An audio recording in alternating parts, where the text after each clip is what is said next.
¿Cuánto les gusta evangelizar? A una persona. Bueno, gracias a Dios, usted está en el lugar correcto entonces. Porque entonces los que no dijeron amén van a entender hoy que es necesario que evangelicemos. ¿Usted cómo llegó a la iglesia? ¿Por su familia o porque alguien le dijo? Todos tenemos personas o nos pasamos con personas en el transcurso de nuestra vida que posiblemente las vamos a ver solo una vez. Y esa única vez es la última o única oportunidad que tenemos para decirle a esa persona que cree en Cristo. Quiero hablarle de qué es el evangelio. El evangelio no es un tipo de terapia religiosa. El evangelio de Cristo no es una terapia. Y la mayoría de congregaciones lo que hacen es dar terapias. Predicar de lo que la gente quiere escuchar, de cómo sentirse bien. Es más, estaba escuchando al pastor Carlos esta mañana, decía que un pastor le preguntó a una de las inteligencias artificiales que cómo hacía para crecer su iglesia. La inteligencia artificial le da una lista, pero entre algunas cosas de las que le dice es: manténgalos entretenidos. Hable de lo que les interese a ellos. Esto es la inteligencia artificial, ¿cierto? Eso me lleva a pensar que la iglesia se ha convertido más en un lugar de entretenimiento que en un lugar de adiestramiento. No se ponga tan serio, ya lo voy a hacer reír. Pero es triste, es crítico. Porque si no entendemos a qué venimos a la iglesia, entonces no vamos a ser efectivos en la obra del Señor. Amén. Eso no es una terapia religiosa que pretende ayudar a otros haciéndolos sentir mejor. De hecho, podríamos decir que el verdadero evangelio apunta exactamente a lo contrario. Dígame si no. Cuando la palabra de Cristo, cuando la palabra de Dios nos confronta, nos sentimos mal, ¿sí o no? No nos hacen sentir bien. Y usted lee la Biblia, leemos los evangelios, leemos el Antiguo Testamento, y lo que hacemos es, si usted se ve reflejado en eso, se siente mal. Pero se siente mal porque entiende que hay algo dentro de nosotros que no está bien delante de Dios. Entonces la iglesia lo que hace es disfrazar esto, pasarle la mano a las cosas, pasarlo por encima y agradar a las personas, cuando eso no es lo que manda la iglesia. Tampoco es un mensaje de amor, aunque el protagonista está lleno de amor, ¿cierto? Dios es amor, decimos, ¿no? Dios está en el corazón mismo del evangelio. Dios es amor. De hecho, si no fuera por el amor de Dios, no habría evangelio que predicar. ¿Estamos de acuerdo? Pero no, el evangelio no es amor. Tampoco predicamos el evangelio cuando le decimos a las personas que Jesús quiere ser su amigo. ¿Te acuerdan de la canción? ¿Soy amigo de Dios? Y es cierto, ¿qué mejor tener un amigo como Jesús? ¿Qué mejor que eso? Pero eso no es el evangelio. Entonces, ¿qué es el evangelio, pastor? El verdadero evangelio es la mejor y más extraordinaria noticia que un ser humano pueda escuchar. Pero comienza, escuche esto, comienza con la peor y más terrible noticia de todas. ¿Cuál es? Que todos nacemos en un estado de rebelión y de pecado que nos lleva a violar continuamente la ley de Dios desde que nacemos. Qué paradójico, ¿no? Qué contrario. Es como si desde que nacemos no calificamos. Desde que abrimos la palabra no calificamos. Pero es ese amor de Dios que nos hace entender que puedo calificar, que puedo llegar a Él, que puedo acceder a lo que dice la palabra de Dios. Así que usted, que es un buen hijo de Dios, trajo su Biblia, vaya al capítulo 1 de Romanos. Ese no te lo di, o creo que lo di a lo último, right? Capítulo 1 del libro de Romanos, versículo 18. Y aquí Pablo explica, comienza la exposición del evangelio, empieza a hablar de lo que es el evangelio. ¿Está aquí, está ahí conmigo? Capítulo 18, Romanos capítulo 1, versículo 18 dice: porque la ira, mire cómo dice Pablo, porque la ira de Dios se revela desde el cielo contra la impiedad e injusticia de los hombres que detienen con injusticia la verdad. Cuando quiere explicar por qué el evangelio es necesario, Pablo no comienza con Dios te ama o tiene un plan maravilloso para ti. ¿Cuántos han escuchado que Dios tiene un plan maravilloso para nosotros? ¿Cuántos han escuchado que Dios lo ama? Amén. Pero Pablo no empieza su explicación del evangelio con eso. Pablo empieza diciendo que la ira de Dios se revela desde el cielo contra la impiedad, contra el pecado y la injusticia. Ouch.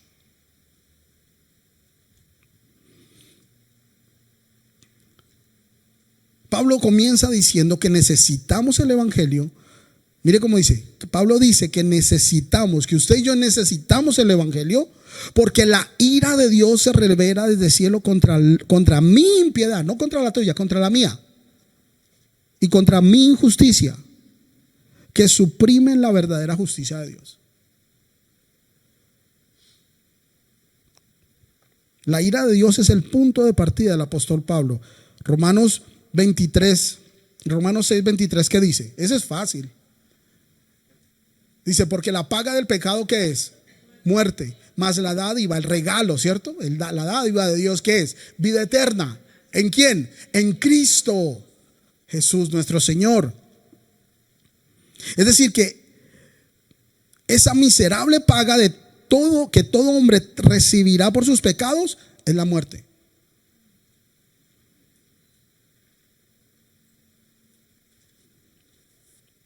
La paga del pecado es muerte, obviamente. Pablo no se refiere solo a la muerte física, ¿cierto? Eso lo entendemos, ¿verdad? Que no se refiere a la muerte física. De hecho, ni siquiera eso es lo más importante. Pablo está hablando, el punto de Pablo es que es la separación eterna de Dios en un lugar de condenación. El problema no es simplemente la muerte. El problema es que esa muerte me va a llevar, me va a apartar de Dios y me va a separar por toda la eternidad. Pero decimos que Dios es amor. Y le decimos a las personas, se le va a resolver los problemas. Pero se nos olvida decirles que si no tienen a Cristo en su corazón, eternamente van a estar separados de Dios.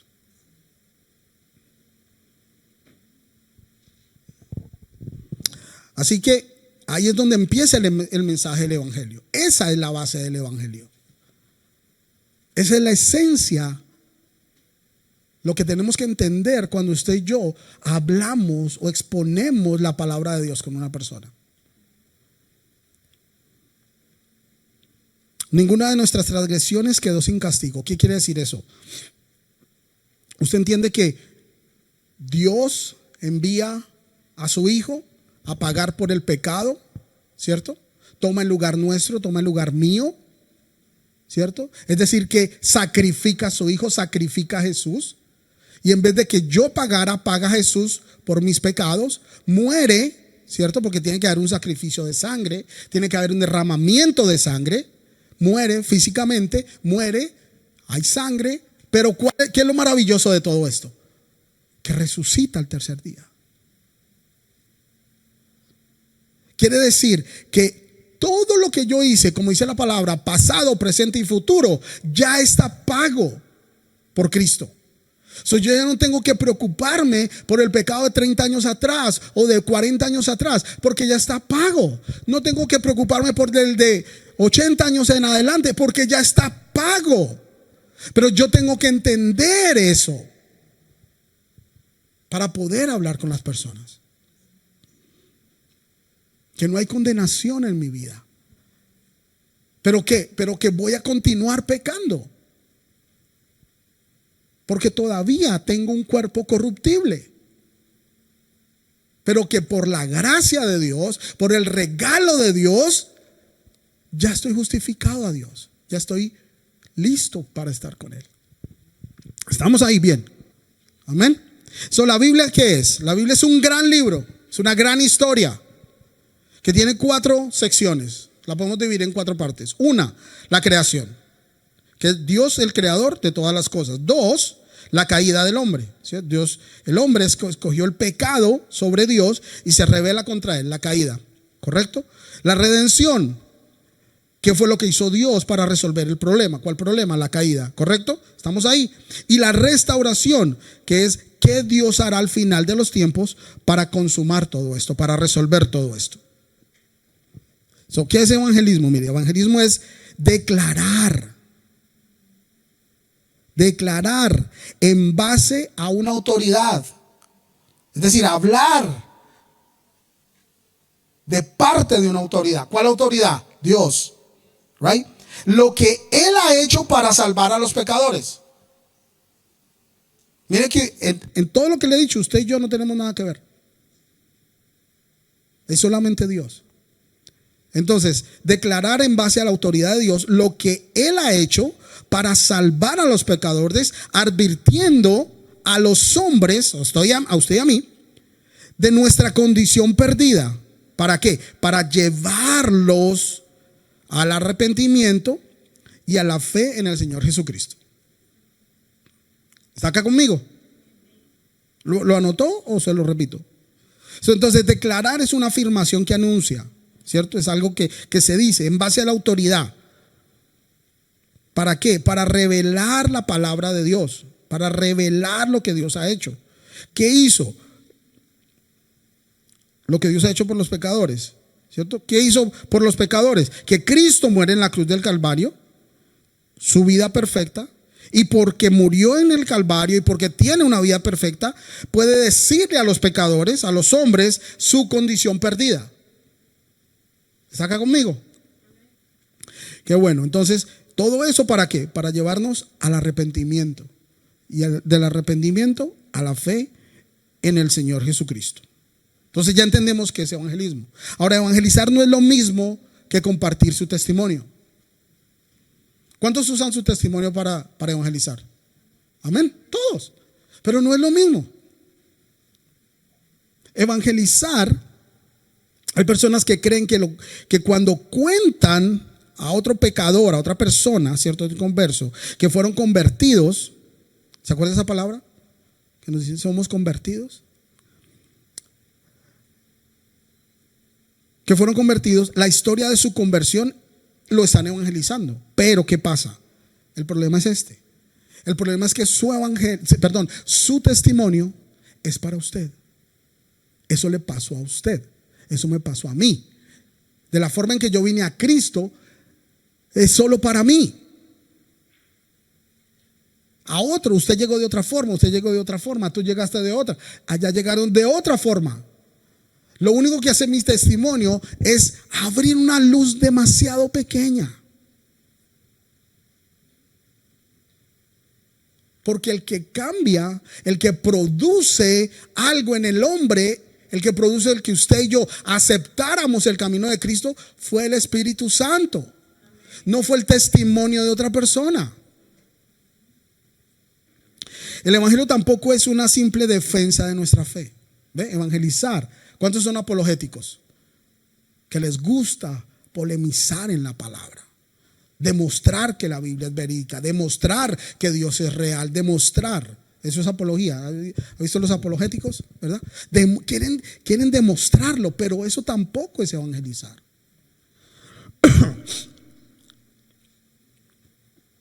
Tampoco son obras de bien social. ¿Cuánto les gusta hacer cosas por los otros? Ayudar a un hermano, darle comer a los pobres. Pero eso tampoco es evangelizar. Es parte del proceso, pero no es evangelismo. ¿A cuántas personas usted ha ayudado y le ha convertido el evangelio y han aceptado al Señor? Dígame. ¿Y dónde están? Bailando la Macarena igual, sigan bailando.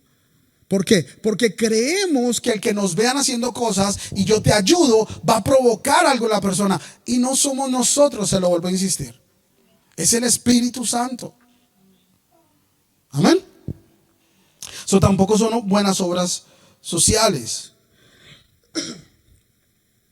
Entonces, tenemos que compartir con los creyentes que una noticia, eso es evangelio, ¿no? Eso es lo que significa evangelio, una buena noticia. ¿Cuál es la buena noticia?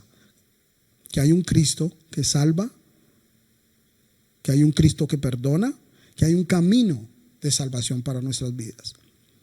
Entonces tenemos que compartir con los no creyentes, con las personas que están alrededor nuestro, que no conocen al Señor, sobre lo que Dios hizo en Cristo, no en nosotros. En Cristo. Porque a la final ellos van a creer en Cristo, no van a creer en mí. ¿Cierto? Lo que hizo en Cristo para salvar a los pecadores culpables sin pasar por alto la justicia. Vaya conmigo a 2 Corintios, capítulo 5, versículos 20 y 21. No te di el 21. Ay, no. Mire qué posición, en qué posición nos pone Cristo. Usted y yo, según Pablo, tenemos un lugar, aparte de que somos hijos, aparte de que somos herederos de un reino, aparte de que somos coherederos con Cristo. Aparte de eso, Pablo dice que así que somos, ¿qué? Diga conmigo, embajadores. Embajadores en nombre de Cristo. ¿Usted sabe qué es un embajador? ¿Qué representa un embajador? Dígame, ¿qué representa un embajador? ¿Ah? Un pueblo, una nación.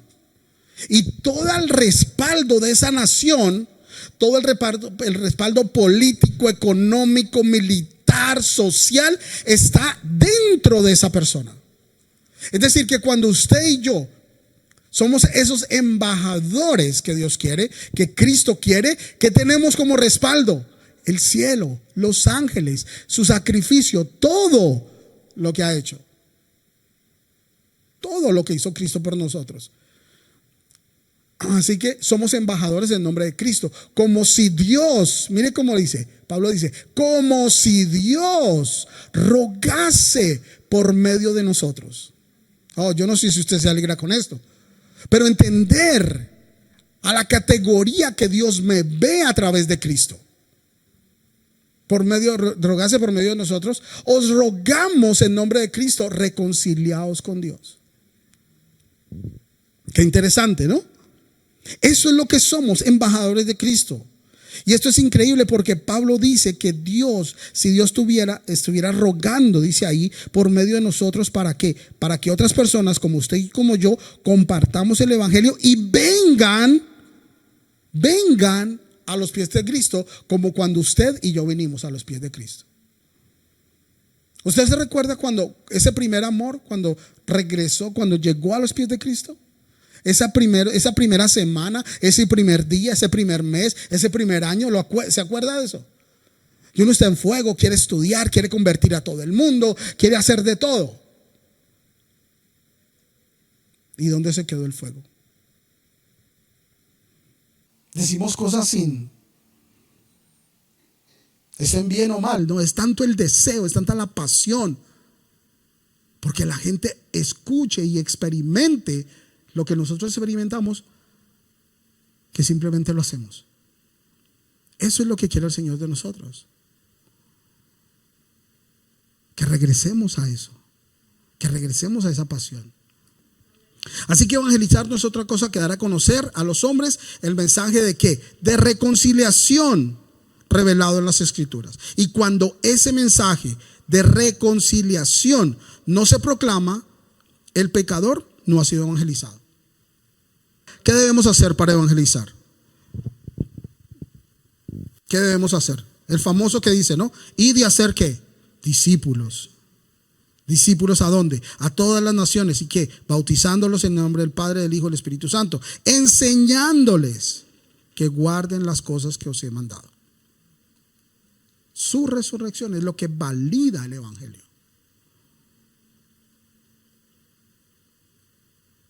Porque creemos que Cristo resucitó, usted y yo estamos aquí. Es eso lo que valida. Por eso no puede faltar este versículo. Hacerle entender a la gente que está escrito, que así fue. En Hechos 1:6, el Espíritu Santo viene, llena a todo el mundo. Right? Hechos 8 dice, ya hay una persecución a la iglesia. Acuérdense que la iglesia se forma ¿dónde? En Hechos 1, ¿no? Cuando desciende el Espíritu Santo. Ahí se forma la iglesia y empieza una persecución por parte de Pablo, de Saulo. ¿Cierto? Entonces, al haber esa persecución, la gente es esparcida. Pero muchos de los que son esparcidos estaban ese día que recibieron el Espíritu Santo. Pero los apóstoles, dice ahí, que se quedaron en Jerusalén. Los apóstoles se quedaron en Jerusalén y los demás fueron esparcidos en donde, en Judea y en Samaria. ¿Está ahí conmigo? Entonces los que huyeron eran cristianos comunes y corrientes, cristianos, personas como usted y yo, y comenzaron a predicar la palabra, primero a los judíos, ¿cierto? Pero algunos de ellos predicaban a los griegos. Eso está en Hechos 11:19. Ponme Hechos 11:19. Ahí está. Después de la muerte de Esteban, ¿ve? Después de la muerte de Esteban, pues la muerte de Esteban, la única parte donde está registrada es en los evangelios. Pero es como si fuera hace ayer, ¿cierto? Se entiende eso. Dice, después de la muerte de Esteban, los seguidores de Jesús fueron perseguidos y maltratados. Pero, por eso, muchos de ellos huyeron ¿a dónde? A Chipre, Antioquía, al puerto de Antioquía, ¿cierto? En todos esos lugares, ellos anunciaron las buenas noticias, evangelio. ¿Lo está viendo ahí? De Jesús solamente a la gente judía. ¿Por qué a los judíos? Porque eran los únicos que conocían. ¿Sí o no? Pero algunos de ellos predicaban también a los griegos. Entonces, ¿qué pasa? Antioquía, esa ciudad de Antioquía, se conoce, fue fundada como un centro, un gran centro misionero. Un gran centro donde la gente llegaba y conocía a Cristo. Entonces, todos, por esa razón, todos los creyentes tenemos que estar envueltos en la gran comisión. ¿Está aquí conmigo? Qué bueno. Jesús, cuando está hablando con sus discípulos,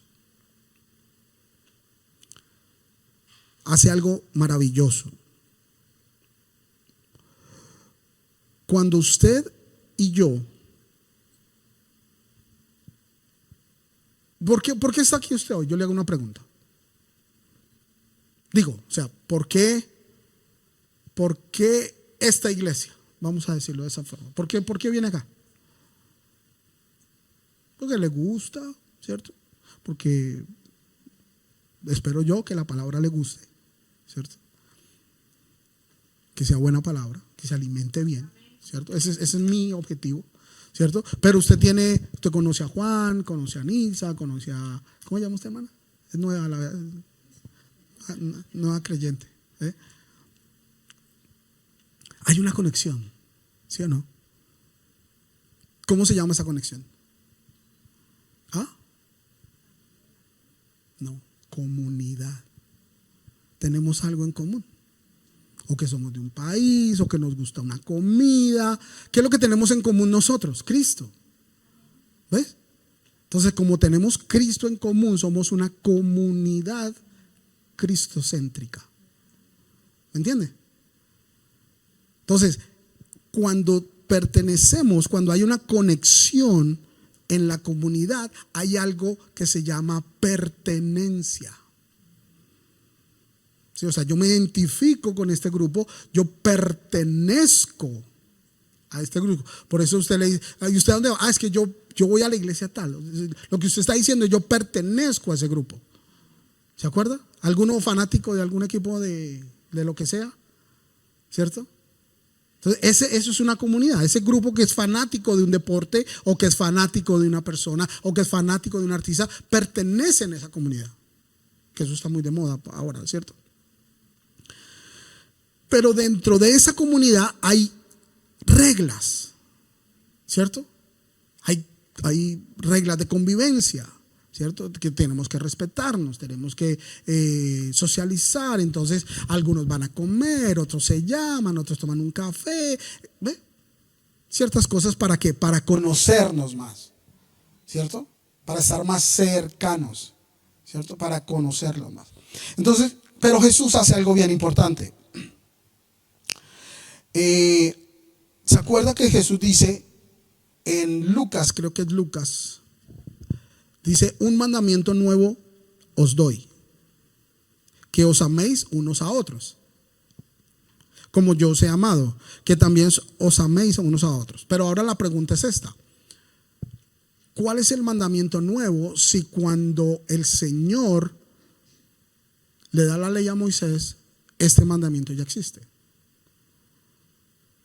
Amarás al Señor tu Dios y a tu prójimo como a ti mismo. Ya existe. Entonces, ¿qué es lo nuevo que está haciendo Jesús? ¿Qué es lo nuevo que está agregando Jesús? Y esto es lo que Jesús agrega: un mandamiento nuevo os doy, que os améis unos a otros. Eso ya está ahí, ya está escrito. Lo nuevo que es: como yo los he amado. Eso es lo nuevo. Esa es la parte nueva que Cristo introduce en ese mandamiento. Porque antes nos amábamos normal, ¿cierto? Yo te amo, tú me amas, somos amigos, chévere. Pero ahora tengo que amarte como Cristo me ama. So, el nivel de amor es más alto. ¿Sí o no? Está ahí. Y dice, ¿en qué? En que nos amemos como Cristo nos ama. No importa que usted y yo nos amemos, no. Tenemos que amarnos como Cristo nos amó. Y ese como Cristo nos amó, en eso específicamente, van a ser conocidos como mis discípulos. Si tenéis amor los unos por los otros. Eso es lo que Jesús introduce. Entonces, el amor entre los cristianos, entre nosotros, es la gran defensa, la gran defensa del cristianismo ante el mundo. Hay alguien que se llama, un escritor que se llama Mac Dever, dice que cada cristiano, cada persona que cree en Cristo, que profesa a Cristo, tiene la responsabilidad de hacer visible el evangelio del Dios invisible. Mire cómo dice hacer visible el evangelio del Dios invisible. Y añade, Mark Dever, que el amor de Dios debe ser revelado suprema y visiblemente en la iglesia. Es decir, que en la iglesia es donde más tenemos que reflejar el amor de Dios. Dice que nadie ha visto a Dios. Eso dice 1 de Juan 4:12, ¿cierto? Pero si no amamos a Dios, Dios permanece en nosotros y su amor se perfecciona en nosotros. Amén. Dicen, si nos amamos unos a otros, Dios permanece en nosotros y su amor perfeccionado se ha perfeccionado en nosotros. Es decir, que la gente va a ver que existe un Dios a través de nosotros. ¿Por qué? Por el amor que nos tenemos.